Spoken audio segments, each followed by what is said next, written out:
Eccoci qua, allora, nel nostro spazio dedicato all'approfondimento e questa settimana con Anna Bilato, coordinatrice regionale INCA, patronato CGIL Veneto, grazie di essere qui con noi. Grazie a te. Parleremo dell'app social e quindi tante novità che sono importanti, lo spiegheremo bene, tanti di voi l'hanno anche richiesto anche in occasione dei nostri approfondimenti del venerdì e con le repliche successive. Adesso è arrivato il momento di capire chi riguarda, le persone interessate, quali sono i vantaggi, i benefici, quali invece giustamente come alcuni di voi ci hanno anche richiesto, le attenzioni da porre. È tutto oro quel che luccica? Che cosa è bene fare o non fare. La massima esperta al riguardo è qui con noi e quindi con pazienza e calma ci ripeterà nuovamente quelli che sono i punti fondamentali. Anna Bilato.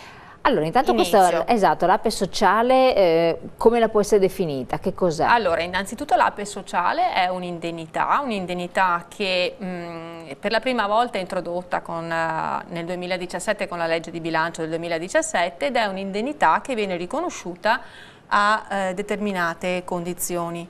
E quali sono queste condizioni? Sono in sostanza quelle persone, lavoratori e lavoratrici che devono avere compiuto almeno 63 anni di età. E allora a questo punto io chiedo dalla regia, eccola qua, perfetta, la nostra slide che ci riassume il tutto. I 63 anni di età donne e uomini devono avere un'anzianità contributiva, perciò devono avere lavorato per almeno 30 anni ed avere determinate condizioni per poter accedere con questa, diciamo, anzianità contributiva. Poi esiste un'ulteriore anzianità contributiva che è di 36 anni di contribuzione per coloro che hanno svolto lavori particolarmente gravosi. Poi eventualmente vediamo se c'è il tempo e lo spazio di elencare quali sono questi lavori gravosi. Esatto.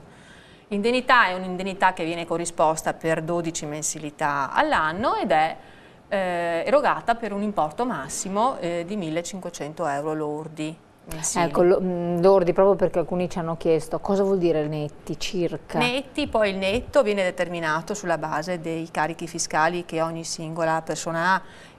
Se stiamo parlando di una persona con nessun familiare a carico, all'incirca arriverà 1.200 netti circa. Ecco, 1.200, circa siamo sui 1.200 indicativamente, certo. Dopo non massima precisione, perfetto. Perfetto, poi diciamo, quali sono le altre condizioni che devono avere le persone per poter accedere? Se andiamo sulla slide successiva magari le vediamo, le ulteriori, eccole qua. Ecco, questa è una novità introdotta dalla legge di bilancio del 2018 perché poi appunto la legge di bilancio del 2018 ha introdotto alcune modifiche che hanno, diciamo, in qualche modo reso un po' più fruibile questo tipo di indennità. Una di queste modifiche è la possibilità per le donne di poter ridurre il requisito contributivo richiesto dei 30 o di 36 anni a seconda di quanti figli hanno avuto. Possono avere una riduzione di massimo 2 anni del requisito contributivo e sono 12 mesi per figlio in sostanza. Una lavoratrice con 2 figli potrà avere appunto l'APE sociale non con i 30 anni ma bensì con i 28 se appunto nella condizione di avere appunto due figli. Quindi, così come 34 anziché 36. Continuativi, versati in modo continuativo? No, anche non continuativo. Diciamo che purché all'atto, diciamo, del 63esimo anno d'età abbiano nell'arco della vita lavorativa almeno, diciamo, questo numero questa anzianità contributiva. Quali sono le ulteriori condizioni? Perché non finisce qui, esatto. C'è chi può richiedere questa app social, perché possono farlo tutti? No, attenzione, andiamo su un'altra slide a questo punto. Esatto, l'altra slide, e viene proprio elencate quali sono le condizioni, vengono riassunte brevemente le condizioni che devono avere questi lavoratori, appunto si devono trovare almeno in una di queste condizioni. Qual è? iniziamo con i disoccupati, cioè coloro che si trovano ad essere privi di lavoro a seguito di un licenziamento o di una diciamo, risoluzione consensuale del rapporto di lavoro. Comunque, quindi anche le dimissioni, una persona che lascia il proprio lavoro o no?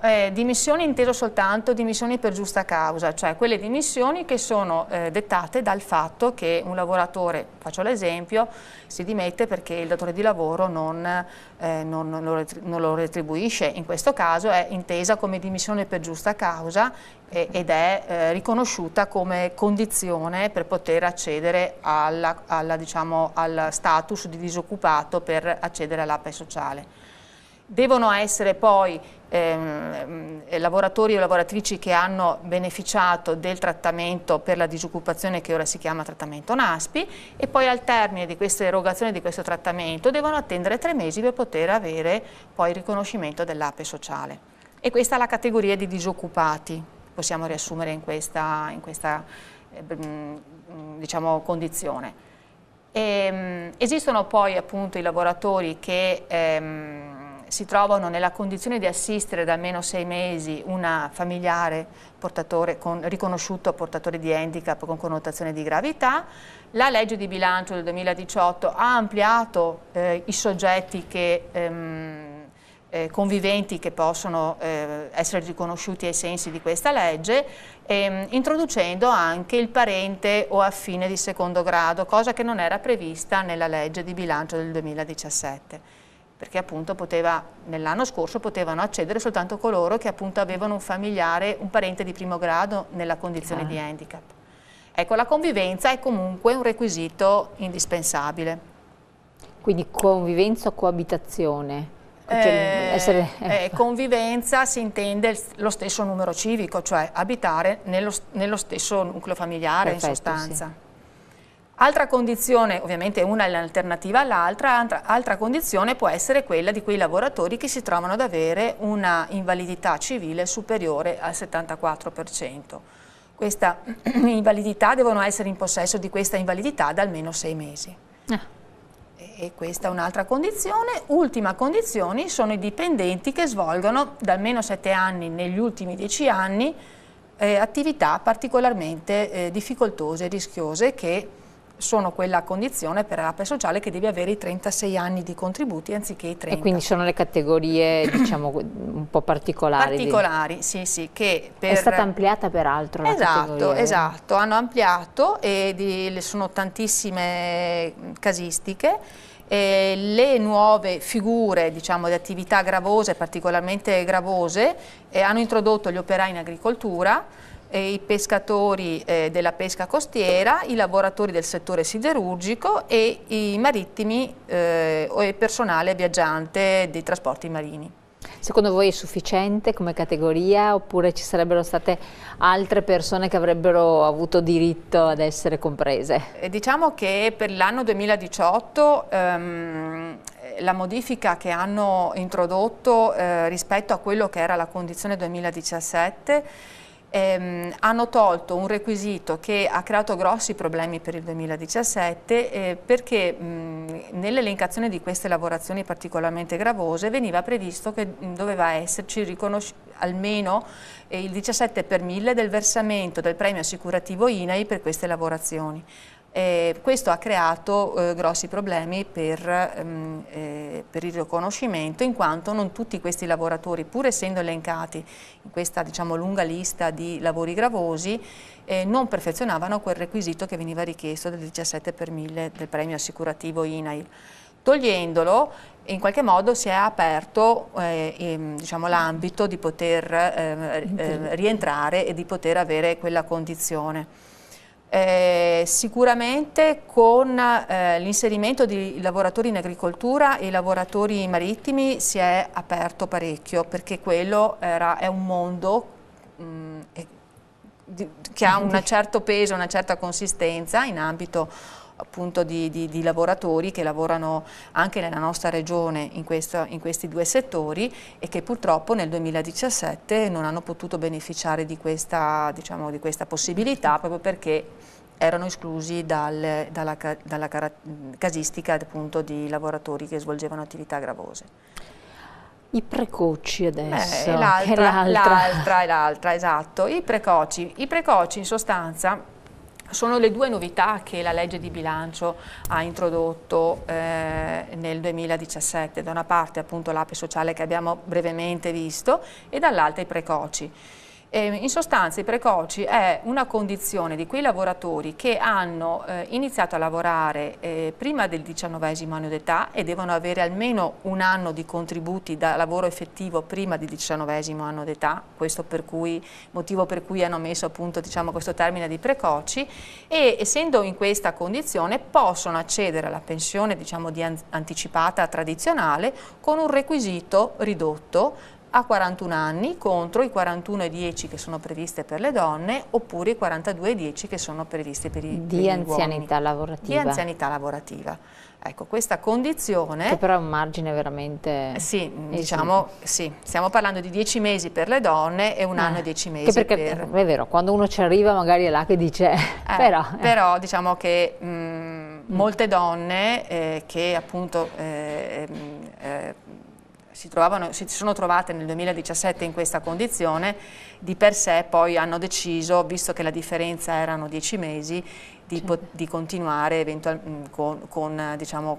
accedere attraverso l'uscita tradizionale e non attraverso quella agevolata per i lavoratori precoci, anche perché anche in questo caso per i lavoratori precoci non è sufficiente avere questa condizione, cioè dell'anno prima del 19° anno di età, ma devi soddisfare anche altri requisiti che sono quelli appunto che abbiamo riportato nella slide successiva, che è quella di precoci, chi può richiederla, e sono, eccola qua, la casistica di quelle condizioni che abbiamo visto prima, è la stessa che è prevista per l'APE sociale. Cioè un lavoratore precoce deve avere quella condizione di precocità dal punto di vista lavorativo e contributivo, ma in contemporanea si deve trovare in una di queste condizioni, cioè disoccupato con quella caratteristica che abbiamo appunto visto prima, oppure in alternativa lavoratori che assistono da almeno 6 mesi un familiare o un parente e affine in situazione di handicap con connotazione di gravità, oppure un lavoratore che appunto si trova con un'invalidità civile superiore al 74% e alla fine sempre quella condizione di lavoro particolarmente difficoltoso e rischioso, che devono comunque negli ultimi, ad avere negli ultimi 10 anni di attività lavorativa almeno 7 anni appunto svolti in una di quelle tipologie di lavoro particolarmente rischioso e gravoso. Perfetto, e quindi questi sono i punti fondamentali. Ecco, esatto. Per tranquillizzare, perché siccome non è semplice, mi rendo conto, è tutto, poi le sedi Inca aiutano a districarsi nelle varie situazioni. Presentando che cosa? Perché poi tanti ci chiedono che cosa bisogna presentare. E questo è uno dei grossi problemi, perché la documentazione è stato oggetto anche di qualche problema nella compilazione, perché l'INPS ha predisposto, le domande si fanno online nella procedura, nel sito dell'INPS, e i patronati hanno le loro accessi specifici per poter inoltrare le istanze all'INPS. Ci sono anche delle scadenze che per quanto riguarda i precoci il 1° marzo e il 31 marzo per quanto riguarda l'APE sociale 2018. Quindi adesso? Sì, tra l'altro... Attenzione, stiamo parlando 1 marzo per i lavoratori precoci e 31 marzo per l'APE sociale. Non è... Ecco, diciamo che non è che poi se arriva uno anche in ritardo, perché la norma prevede che ci sia un primo step e un secondo step di istanze, di raccolte di istanze, perché essendoci uno stanziamento con delle risorse che che la legge di bilancio ha stanziato per ogni anno, si devono creare delle graduatorie. Ah, quindi non è per tutti esattamente, però poi abbiamo visto che le risorse comunque destinate sono sempre, almeno per l'anno 2017, sono state ampiamente sufficienti per dare risposta alle richieste che sono pervenute. Però sì, ecco, il secondo step, perché la prima graduatoria si creerà con queste scadenze, la seconda graduatoria con una seconda scadenza che è quella del 30 novembre del 2018, perciò chi arriva per primo potrà, entro quelle date che abbiamo appena visto, potrà avere più probabilità di coloro che arriveranno anche in fase successiva ma purché entro il 30 novembre del 2018. Assolutamente, quindi bisogna stare un po' attenti e ecco, valutare quindi la propria posizione.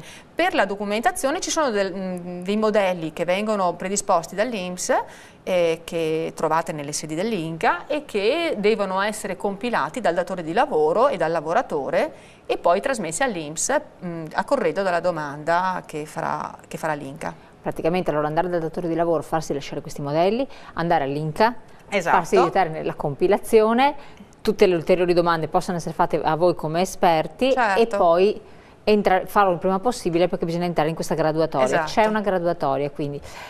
Ultima cosa, la consigliate o non la consigliate? Diciamo che l'APE sociale può essere un'opportunità per alcune condizioni di lavoratori che appunto si trovano in difficoltà. Sicuramente è un'opportunità per quelle persone che si trovano nella condizione di essere disoccupati, quello sicuramente, perché vuol dire avere un sostegno, un accompagnamento al pensionamento di vecchiaia che altrimenti verrebbe meno. Perfetto, allora grazie Anna Bilato del suo supporto, grazie a voi come sempre di averci seguito. Ricordatevi quindi SPI-CGIL da un lato ma INCA dall'altro per fare le proprie valutazioni sulla propria situazione pensionistica o per poter accedere a questo tipo di supporto, sussidio, indennità come viene definito. Grazie ancora, adesso dopo la pubblicità noi ci ritroviamo in studio con l'approfondimento invece di attualità.